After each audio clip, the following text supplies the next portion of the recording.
I noticed the first shift on a Wednesday. Not because she started acting different, but because she didn't. There's something more dangerous in the silence that imitates normal. It's like a song playing in the background of your life that skips a beat, but so smoothly you almost think it's part of the track. We were 2 months from the wedding. Invitations printed. Her cousin had already flown in from Vermont and was sleeping on our couch. I still remember him asking me what cologne I was wearing while I made coffee. I said I didn't wear any. He laughed weirdly and said I smelled fresh. I didn't think much of it at the time. She was still sleeping then. Or pretending to. She always stayed in bed longer than me. Said it helped her center. But something was off that morning. I couldn't put my finger on it, so I did what people do when they sense danger but aren't ready to face it. I ignored it. Poured 2 cups of coffee, sat at the counter, checked my emails. Her cousin wandered off to take a call, whispering in the hallway. By the time she finally came out wearing my old college hoodie and acting like she hadn't just left me with a weird feeling lodged in my gut, the moment had already begun slipping into the back of my mind. That's how betrayal starts, not with screams or confessions, but with subtle misplacements of reality. The real crack came 3 days later. She left her laptop open. Not unlocked, just open. It was almost theatrical in how obvious it was. She never left anything open. And the browser tab was just sitting there. Not a message. Not an email. A calendar event. A Google Calendar notification called Room 318, 6 p.m. I remember blinking at it like maybe I'd hallucinated it into existence. I clicked. There was no further description. But it was recurring. Every Wednesday. For the past 5 weeks. Room 318. She told me she had been staying late at work helping coordinate something with HR. Her job wasn't in HR. It was the kind of lie that tastes sweet in your mouth but curdles as soon as you swallow it. I closed the laptop, sat back, and I waited. She came home that night smelling different. And I don't mean perfume. I mean her energy was different. Like she'd plugged into another life and was only pretending to still be part of this one. She kissed me on the cheek, asked me if I fed the dog, then went straight to shower. And I stood there in the kitchen, watching the door she disappeared behind, my hands damp from doing nothing, and my head finally catching up with the gut that had been screaming for days. That Friday, I told her I was going to see a friend in Boulder. I didn't go to Boulder. I booked a room in the same hotel where room 318 was listed on her calendar. I checked in at 4:30 p.m. Waited in the car with my heart pounding like it was trying to break through my ribs. At 5:52 p.m., I saw her pull into the lot. Not in her car.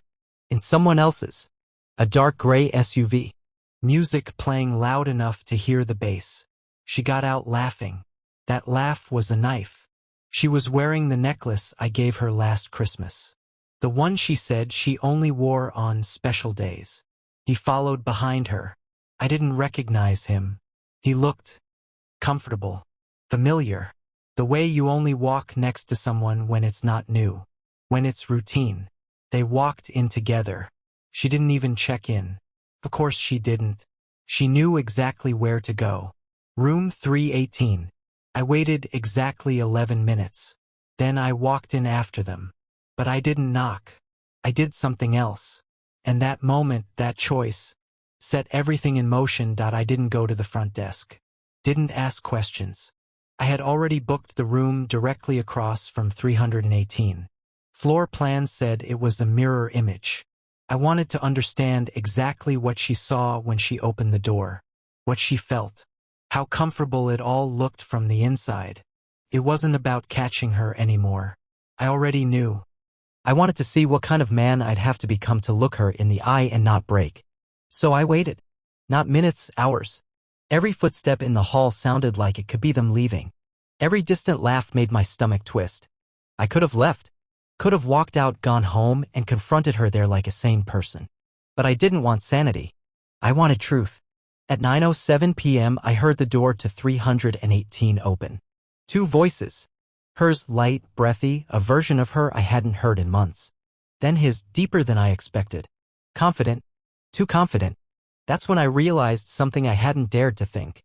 This wasn't a fling. She wasn't cheating. She was building. They walked right past my door. I cracked it open just enough to see them at the elevators. She was fixing her hair in the reflection of the chrome. He was on his phone, texting. Then she laughed and snatched it from his hand. I watched her type something. He looked over her shoulder and grinned. A minute later, my phone buzzed in my pocket. I froze. Her name. A text. Almost home. Long day. I miss you. I stared at the screen, then looked up at her, standing less than 20 feet away, still holding his phone, having just sent me a message like she was running some script. And that's when the world snapped into slow motion. I walked out. Deliberately. I didn't run. Didn't make a scene. I stood at the edge of the hallway, phone in hand, message still glowing on the screen, and I waited until she saw me. She turned. Her smile didn't fade immediately, it took a half-second longer than it should have. Then her mouth opened like she wanted to say something but didn't know which version of herself to use. She blinked. He looked between us, confused. Then she laughed. Out loud. Right there in the hallway, like I was the punchline of a joke she had already told a dozen times. The laugh was sharp, ugly, nothing like the one I fell for. "Oh, you're here," she said, tilting her head. I didn't respond. She looked at the guy and said, "Babe, this is, was my fiancé." Then back to me. "You know, this is kinda sad. What did you think was gonna happen? That you'd catch me and I'd fall to my knees crying?" I still hadn't said a word. I was watching her like she was a stranger who'd broken into my life and started wearing her face. She stepped forward. Closer than she had any right to be. "You'll never find better," she whispered. Not angrily, not even cruelly, just dismissively, like she believed it, like I was some broken toy she'd outgrown. And that's when I did something I hadn't planned. I took my phone, turned it toward her and showed her the screen again, the text she'd just sent. Then I raised one eyebrow. "I didn't send that," she said, and I smiled. Just a little. "Exactly." Her face twisted. She turned to the guy. "Did you?" He looked caught, like he didn't expect to be part of this part of the story, like maybe this had happened to him before. "Wait, what the hell is going on?" he asked. And that was when the cracks started showing. In her perfect act. In her voice. Because I didn't yell. I didn't cry. I didn't beg. I just turned around and walked back to my room. I could feel her watching me the whole way. She thought the story was over. She didn't know it had just started. I didn't sleep that night. Not because I was hurt, not yet. It was something else. A stillness. A cold clarity. The kind that comes after something snaps so violently inside you all that's left is silence. I lay on the hotel bed, staring at the ceiling, playing the scene over and over. Not her laugh. Not her words. But the way she looked at me like I was nothing more than an echo of a life she had already deleted. The next morning, I packed up and left before checkout. I didn't leave a note. Didn't slam the door. I didn't need to. The story was already unraveling. She texted me twice around noon. The first one was casual, "You home yet?" The second one came an hour later. "Why are you ignoring me?" I didn't answer either. Instead, I went home, walked into our apartment, and started collecting things. Not mine, hers. I gathered every item she'd claimed as territory. The gold-rimmed wine glasses, the throw pillows she insisted were aesthetic, the stack of overpriced skincare she hoarded in the bathroom, every gift I'd given her, every keepsake she refused to let go of, every letter I'd written her during our first year together. I put it all into boxes, labeled them, "Return TO Sender." Then I changed the locks. It was 4:43 p.m. when she showed up. I was standing in the living room, calm, centered, sipping coffee from a chipped mug she once said was too ugly to be in public. The knock on the door came like a bad movie. 3 sharp raps. I opened it. She looked surprised, like she expected me to be on my knees, like she still thought she was in control of the narrative. "What are you doing?" she asked, brushing past me like she still lived there. She walked in, stopped when she saw the boxes. "What the hell is this?" "I figured since you like hotel rooms so much, you'd appreciate a little room service." She scoffed. "You're being dramatic." "No," I said. "I'm being precise." She crossed her arms. "So that's it? You're just throwing everything away because I made one mistake."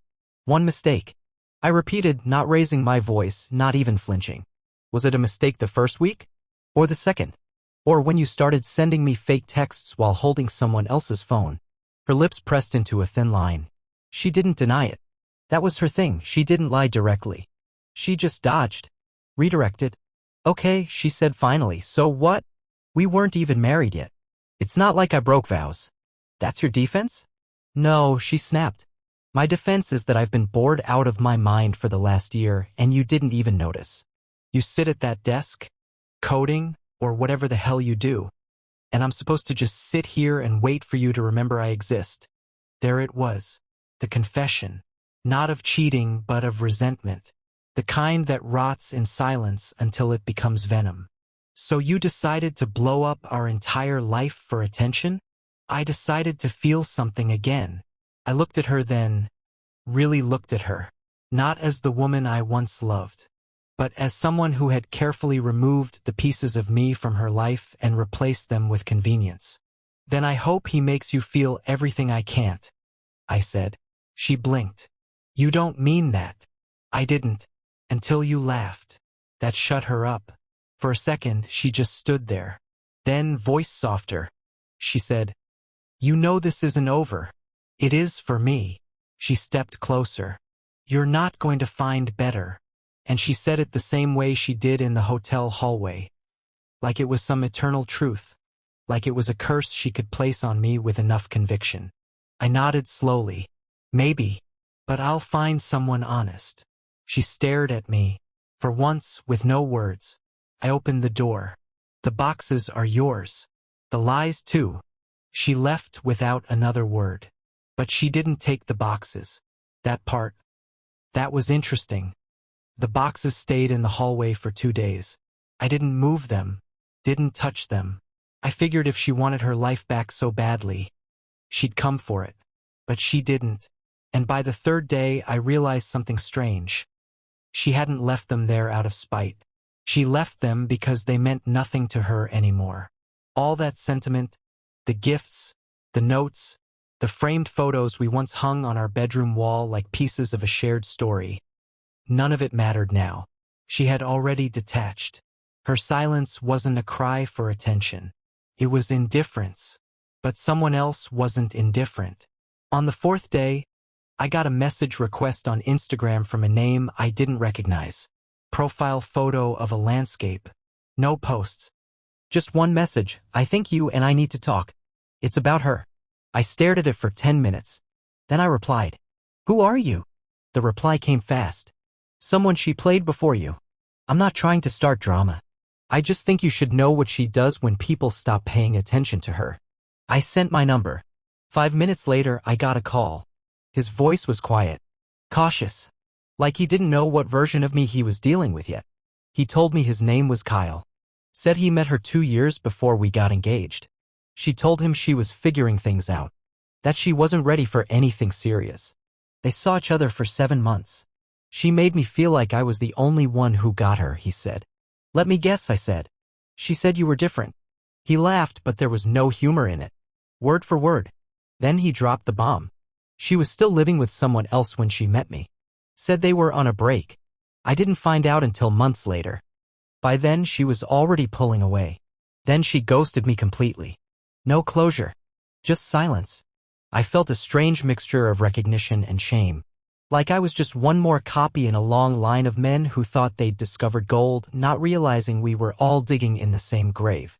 I only reached out, Kyle said, because I saw her post a picture at the same hotel she used with me. Same room number. Same caption.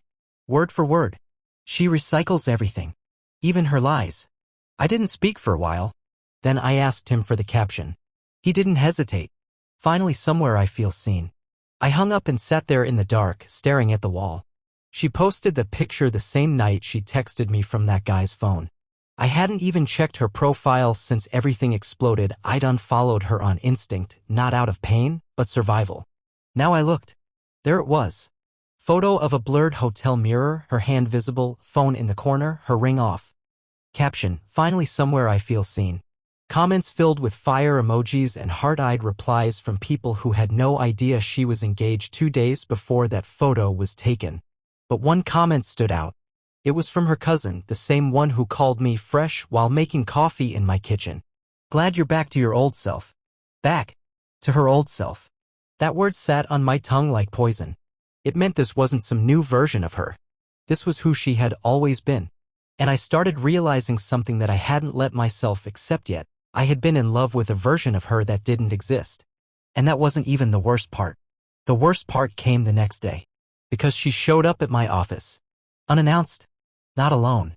And what she brought with her. That changed everything. She walked into my office at 3:17 p.m. on a Thursday like she still had access to my life. I hadn't seen her in person since she left the boxes untouched.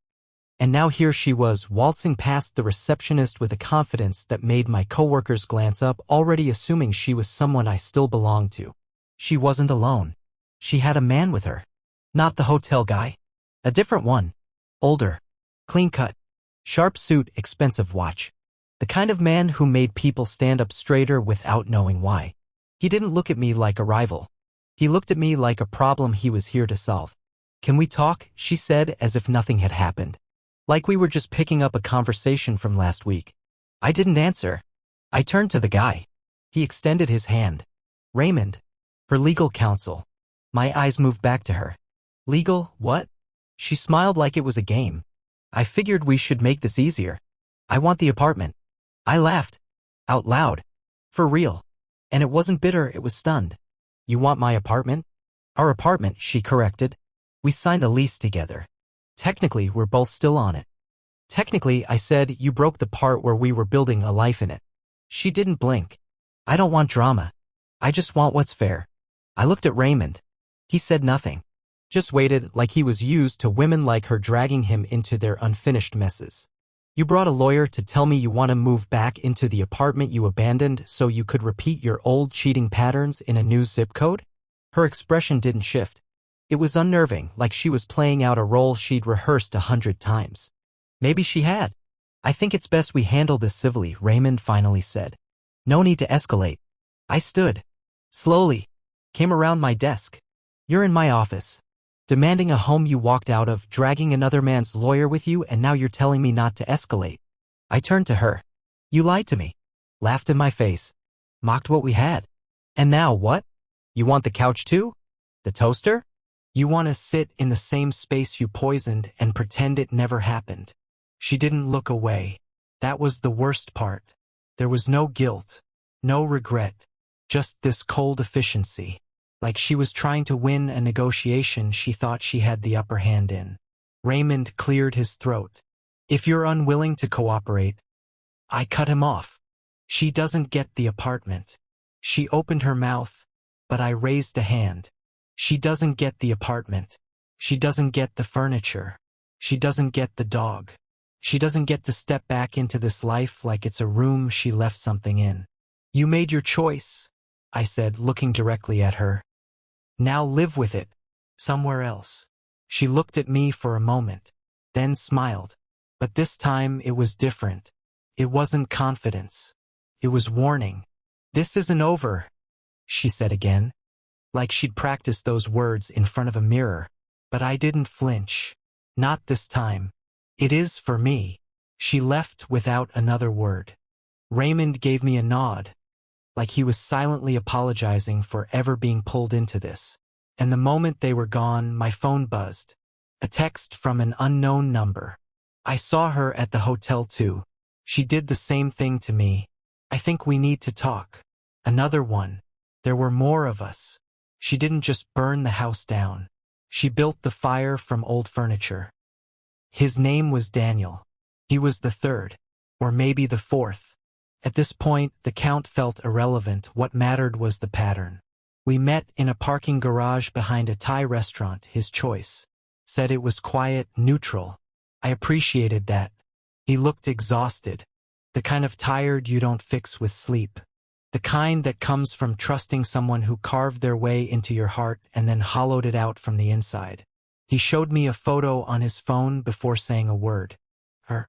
Same dress she wore on her birthday 2 years ago. Same twisted smirk. Same necklace I bought her after she said she lost the one her dad gave her. I found out later her father was still alive and very much not sentimental. We were together for 8 months, he said finally. I didn't even know she had someone else until I saw your post. I hadn't posted anything. Not about her, not about the breakup.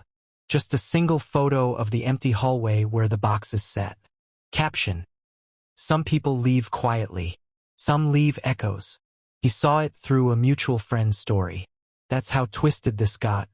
Our circles overlapped without any of us knowing. Because she made sure of that. She compartmentalized her life so carefully, you could have walked through 3 versions of her and still not seen the whole picture. I caught her texting someone else, he said. She told me it was her cousin. The same name as the guy she was at the hotel with. I nodded. He's not her cousin.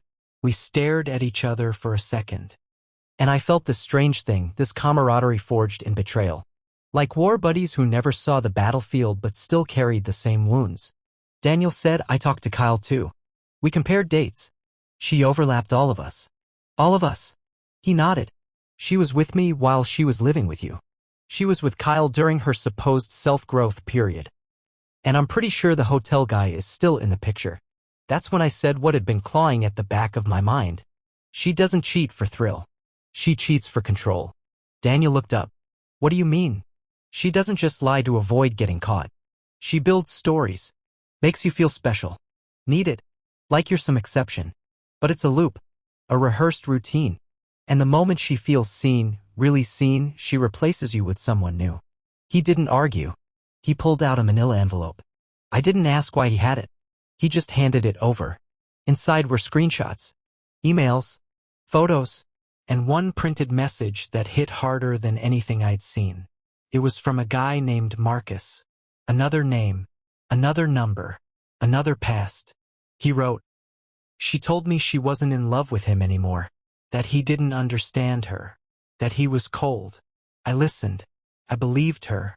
She stayed with me for 2 weeks while she was traveling for work. She told me I was her beginning. Now I know. I was just another end she hadn't written yet. 2 weeks. She told me she was on a work retreat. That same week, she sent me a playlist called Us. And I listened to it, over and over, thinking it meant something. Daniel stood. Look, I don't need closure. I just wanted you to know. Because she's probably doing it again. He left after that. No drawn-out goodbyes. No processing. Just another man trying to outrun the weight of being erased. When I got home that night, I opened the envelope again and found one more photo. Not of her. Of a whiteboard. Covered in names. Dates. Hotel rooms. One name was circled twice. Mine. And underneath it, a note scribbled in red marker. He's the only one who still believes I'm real. That night, I didn't sleep. Not because I was hurt, but because I finally understood she wasn't trying to escape me. She was trying to erase me. And she wasn't done yet. 3 days passed with no calls. No texts. No knocks. Just silence. Which was louder than all of it. I thought maybe she had moved on. New guy, new lies, new city to infect. I even let myself believe it for a second. But if there's one thing I've learned about her, it's this: she doesn't disappear. She lurks. I was on my way home when it happened. Same routine. Parking garage. Elevator. Key in the door. But something was off. Not a break-in, nothing dramatic. Just subtle. The air felt wrong. Like a stranger had stood in the room and left their breath behind. I scanned the apartment. Everything was in place. Until I got to the kitchen. There, on the counter, was a candle. Not lit. Just sitting there. But I knew it instantly. Sandalwood and amber.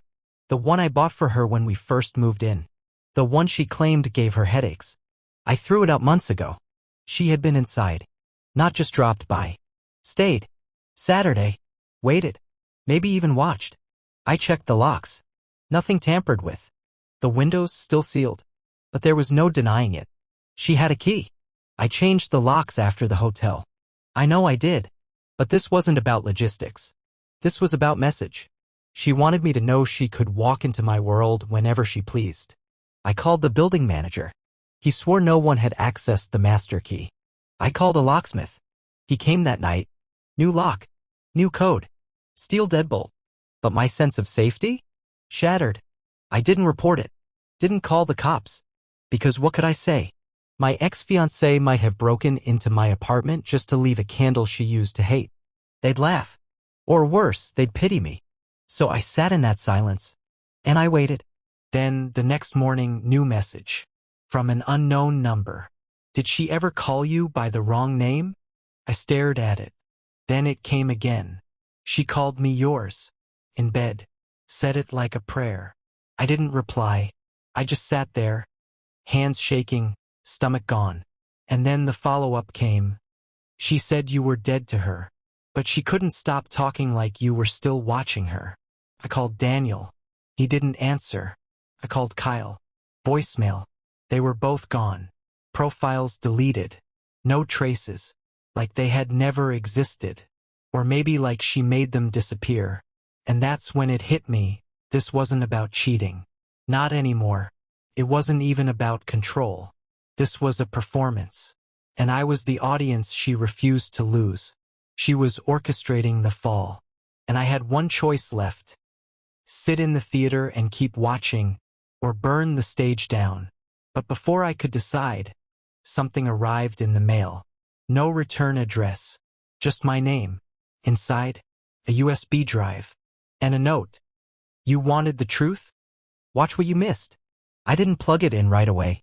The USB drive sat on my desk for hours like a loaded weapon. I knew that once I opened it, I couldn't go back. Whatever was inside wasn't meant to be seen by people who still wanted to sleep at night. But I had already crossed the line between peace and curiosity. Between the man I was before her and the one she forced me to become. At 2:13 a.m. I clicked it open. One folder. Titled The Ones Who Stayed. Inside, 6 video files. All dated within the last 18 months. All labeled by name. Kyle, Daniel, Marcus, and mine. I clicked mine last. I started with Kyle's. The video opened in a dimly lit room. Hotel. Same wallpaper from the one she used with me. She was sitting on the bed, cross-legged, hair loose, a glass of wine in hand. Kyle's voice was off camera, gentle, asking her if she'd ever been in love. She laughed. But it was a different laugh. Not cruel. Not sharp. Empty. Love is just a trick people use to feel important, she said. You find someone who sees what you show them and you mirror it back until they think you're their soulmate. Then you start peeling it back, slowly. Kyle asked why. She sipped her wine. Because I like the way they look at me when they still believe. The video ended. I sat there, palms sweating, already regretting everything. Daniel's video was next.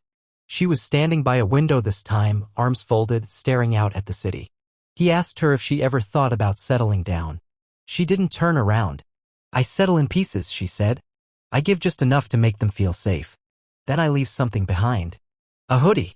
A toothbrush. A scar. You don't feel bad? She finally looked at the camera. I never asked them to fall. Then came Marcus. He was filming her at dinner. She didn't know at first. Until she looked directly into the lens. And smiled. I know what you're doing, she said. Do you? You want proof. That I'm the villain. That I planned it. So when it ends, you get to be the hero in the story you'll tell your next girlfriend. She leaned forward. Here's your proof. Then she reached out and shut off the camera. I sat in silence after that. Until I clicked on the last video.